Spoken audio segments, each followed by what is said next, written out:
Hello, my name is Benjamin Roberts, and this is a very, very important message to anybody who is planning on voting for Donald Trump or is undecided.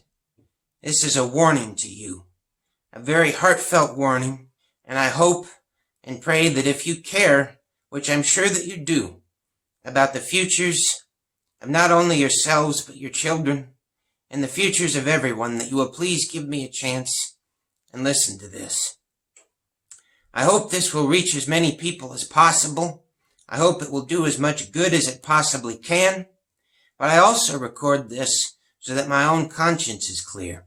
And I record this for the future so that my friends, my family, those who will come after me will know that I saw very clearly the dangers posed to this country and this world by what is currently going on under this administration.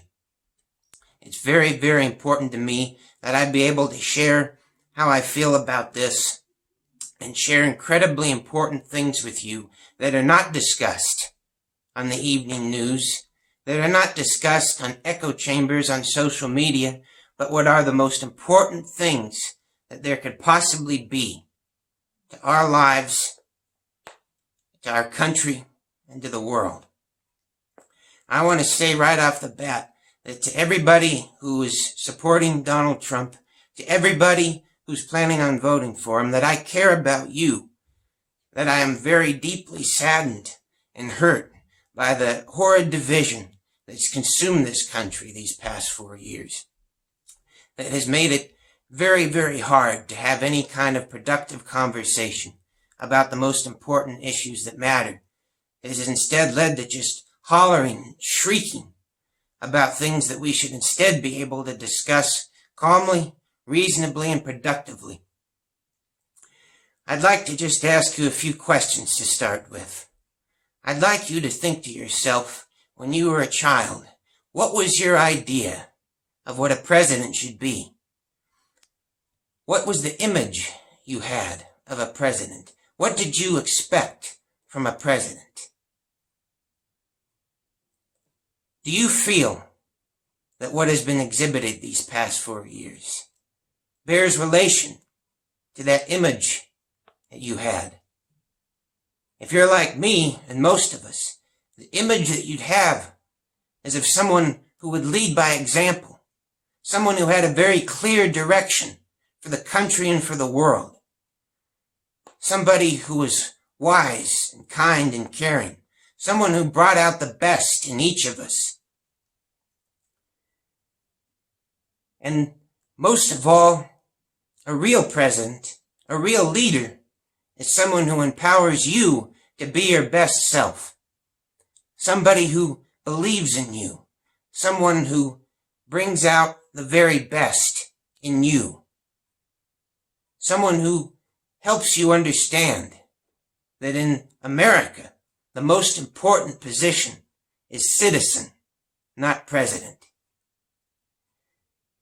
And so I'd like to ask you, do you feel that Donald Trump has been empowering you? Or have you been empowering him?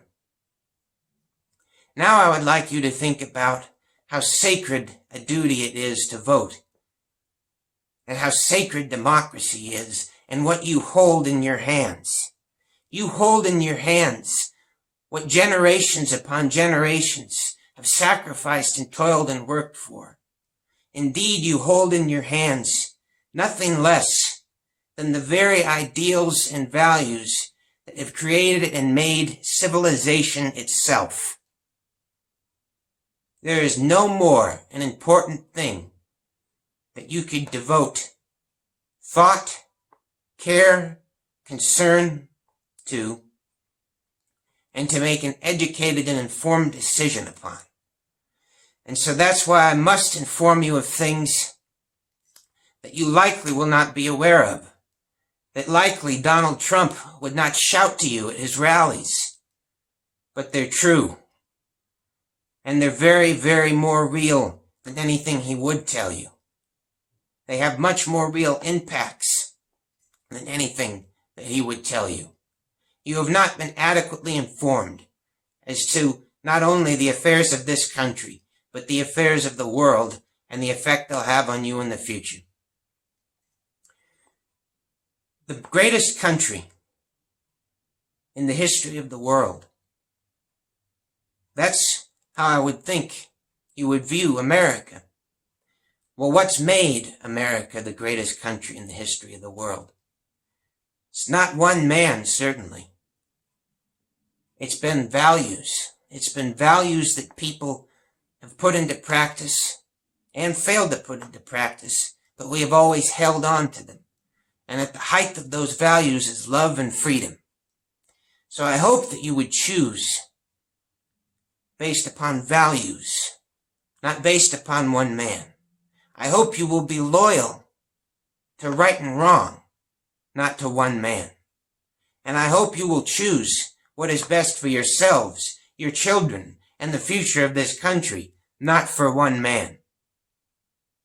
The greatest country in the history of the world that set the standard for the best practices of government in the history of the world, that created and set free innovation, productivity, and greatness, the likes of which the world has never seen, that defeated the horrid evils of Nazism and communism, that landed a man on the moon, that has become a leader the world over in every category you can think of, from science to art.